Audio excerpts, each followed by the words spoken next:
Bonjour à tous, c'est Roland pour une nouvelle vidéo d'analyse. Alors aujourd'hui ça va être semi-fondamental, semi-technique, hein. Vous n'avez pas l'habitude, hein. Je fais pas souvent du fondamental, même je vous en fais plus ou moins jamais. Euh, mais bon, là, y a pas le choix, quoi.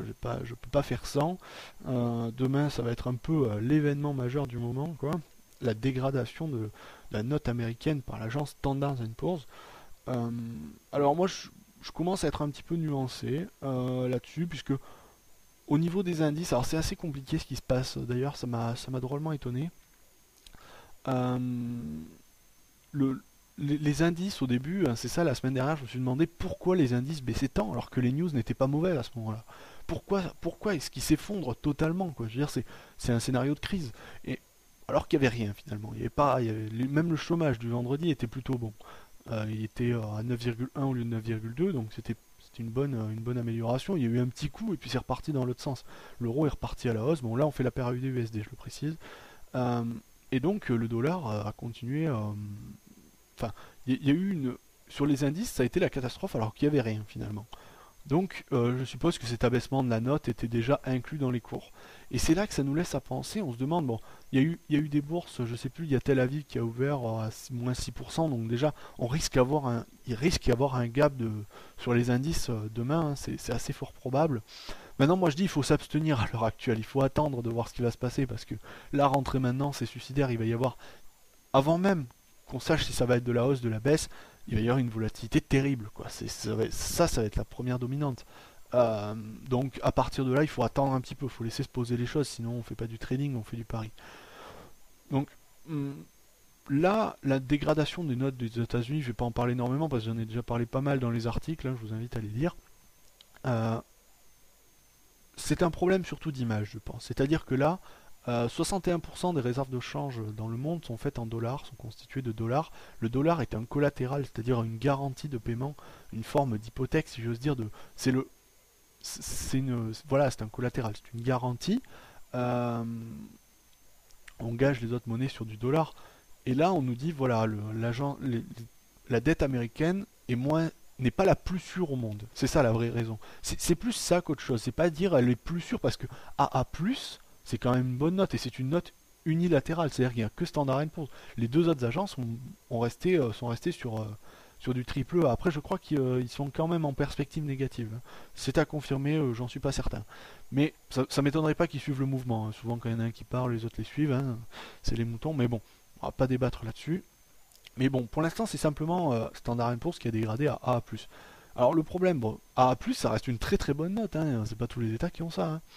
Donc, mais le problème, c'est que c'est les États-Unis, c'est-à-dire que ça veut dire qu'il y a énormément, enfin il y en a énormément, il y en a 16 autres pays qui ont une meilleure fiabilité sur leur dette. Et pour le leadership mondial, ça marque mal, je dirais.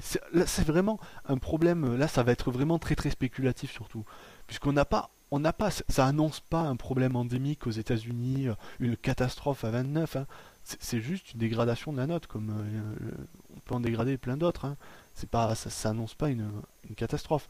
Évidemment, il y a des problèmes aux États-Unis, il y a un surendettement des ménages, un surendettement de l'État, la dette de la nation est absolument exorbitante. Et les États-Unis n'ont fait absolument rien. Cette note est une sanction, ce n'est pas. Elle aurait pu être mise depuis déjà 2 mois ou 3 mois, cette note, facilement, si c'était juste pour juger. C'est simplement un jugement du plan qu'ont proposé les États-Unis. Ils ont proposé quoi? Ils ont dit on va faire 2400 milliards d'économies sur 10 ans. D'après Standard Poor's, il en aurait fallu minimum 4000. Et de plus, ils se permettent de ne pas mettre de calendrier, c'est-à-dire qu'ils peuvent dire, eh ben, on fera ça dans 6 ans. Il y a aucun calendrier, c'est-à-dire il y a une loi qui dit on va faire 2400 milliards d'économies sur 10 ans, mais ils peuvent le faire la 9e année s'ils ont envie. Donc il y a aucune précision, c'est un petit peu n'importe quoi, ça a été surtout du sauver les apparences, et puis on verra un petit peu après. Donc là, c'était vraiment... Standard Poor's a sanctionné le retard qu'ont mis les États-Unis à voter cette loi, au dernier moment, à in extremis, et de plus l'attentisme qu'ils ont mis dedans, quoi. Alors là, c'était plutôt, voilà, c'était du vote sanction. Maintenant, les marchés ont réagi au préalable, donc ils avaient déjà eu vent de ce qui allait se passer, que cette note allait être faite, puisqu'on voit sur les indices, hein, il y a eu une catastrophe incroyable, alors qu'il n'y avait rien, les chiffres étaient plutôt bons, et on a eu une baisse continue.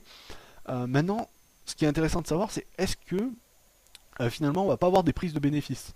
est-ce que maintenant, on va pas avoir tendance à plutôt rentrer long pour, enfin pas rentrer long, mais sortir des positions short euh, sur le gap de demain, puisqu'à mon avis, il y aura quand même un gap baissier, je ne serais pas étonné qu'il y en ait un, il doit y avoir quand même une masse d'ordre derrière, mais on pourrait peut-être avoir un petit rebond, un petit ralentissement, parce qu'on a eu une baisse continue hein, sur tous les indices.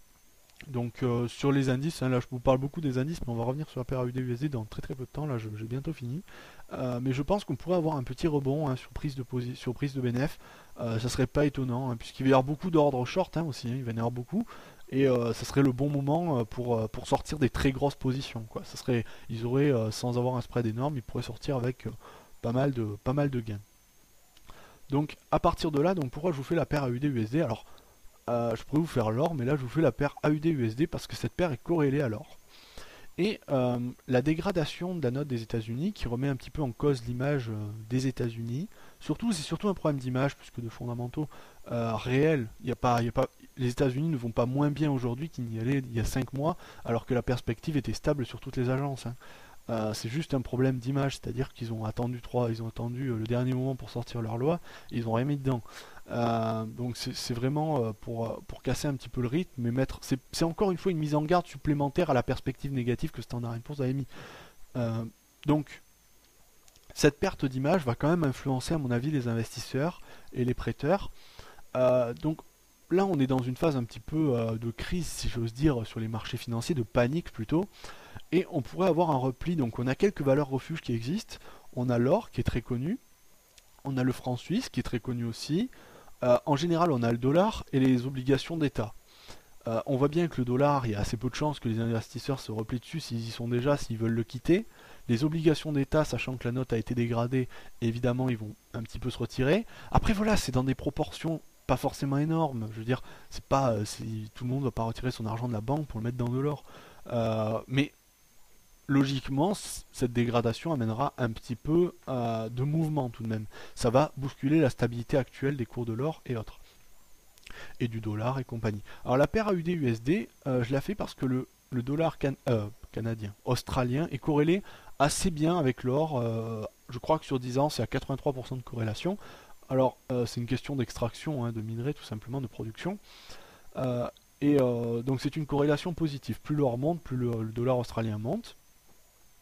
Et donc là, on a un petit peu tout. C'est-à-dire qu'on va avoir de l'or, on va avoir une paire qui est corrélée, une devise corrélée à l'or face au dollar. Alors là, c'est intéressant puisqu'on voit que la UD-USD a pourtant baissé sur les derniers jours. Mais on est vraiment là maintenant sur du support horizontal. On a formé une zone de range, hein, comme vous voyez ici, très clairement, hein, une jolie zone de range. Et donc l'or, en temps de crise, hein, qui devrait avoir plutôt tendance à s'apprécier, comme le CHF, le franc suisse. Et donc si l'or s'apprécie, il est logique que, par corrélation, la UD aussi. Alors, dans ce cas-là, ici on est sur du support. On a un doji porteur d'eau ici, donc marquant une forte hésitation sur ce niveau de support. Et une incertitude sur le dollar, très importante, qui pourrait se matérialiser demain. Alors là, je vous fais une analyse, mais vraiment ne rentrez pas en position. Moi, je dis, il ne faut pas rentrer en position maintenant, parce que ça va être tellement volatile que même si vous allez dans un sens ou dans un autre, vous avez 9 chances sur 10 de vous faire stopper, ne tradez pas demain. Hein, je vous conseille pas. Hein. Ou alors attendez à avoir du repli pour rentrer, mais là, il va y avoir des gaps, ça va partir dans tous les sens. Je pense qu'il vaut mieux attendre un petit peu que ça se calme. Mais bon, là, je vous fais une analyse un petit peu fantasy, hein, c'est vraiment un petit peu des deux. Pour moi, là, j'aurais un biais plutôt haussier malgré les bougies énormes qu'on peut avoir. On est sur deux supports, on a 3 points de support, on a un support très fort. Donc je serais plutôt haussier sur la UD-USD, puisque là, on devrait avoir, comme j'ai dit, plutôt une appréciation du dollar vis-à-vis du contexte de crise, de panique sur les marchés, de repli des investisseurs du dollar pour aller se remettre sur de l'or et des actifs corrélés à la UD-USD. Donc, potentiellement, fondamentalement, je pense qu'une hausse de la UD-USD serait possible, serait envisageable. Après, voilà, en termes d'analyse fondamentale, je suis vraiment pas très bon, donc si vous n'hésitez pas à critiquer et donner vos points de vue, parce que c'est pas, même si j'ai fait quelques études en économie, c'est pas mon fort. Mais bon, j'ai essayé de donner des arguments logiques et clairs en faveur des événements qu'on pouvait avoir, qui me semblent assez logiques. Si vous avez des remarques à faire, n'hésitez pas. Et donc, pour moi, donc là, actuellement, on est dans une zone de range, clairement, même si l'accélération est forte. On a un support très très puissant, on a rebondi sur ce support, enfin on a hésité, on l'a testé, donc on pourrait avoir un rebond demain. Mais alors vraiment, je vous certifie rien du tout. Euh, Surtout que là, vous voyez, il y a quand même un doute parce qu'on a ce niveau ici matérialisé par le support, l'ancien support qui devient résistance, pour avoir un phénomène de pullback et de cassure à la baisse. C'est très très difficile de dire ce qui va se passer demain. Moi, ce que je vous dis, c'est qu'il faut pas prendre de position, tout simplement. Faut attendre. Si on casse à la baisse, eh bien, on va avoir un biais baissier pendant plusieurs jours, plusieurs semaines, et là, on pourra prendre après. Mais si on rebondit à la hausse, on aura un biais haussier pour tout le canal, et on sera tranquille, on pourra prendre des trades après. On n'est pas obligé de prendre maintenant. Il faut attendre de voir un petit peu ce qui se passe demain. C'est ça, c'est le nerf de la guerre. Faut voir ce qu'on pourrait avoir. Voilà. Donc après, je vais pas rentrer dans de l'analyse technique, hein, parce que ça sert pas à grand chose. Tout ce qui va se passer demain, ça va être de l'analyse fondamentale.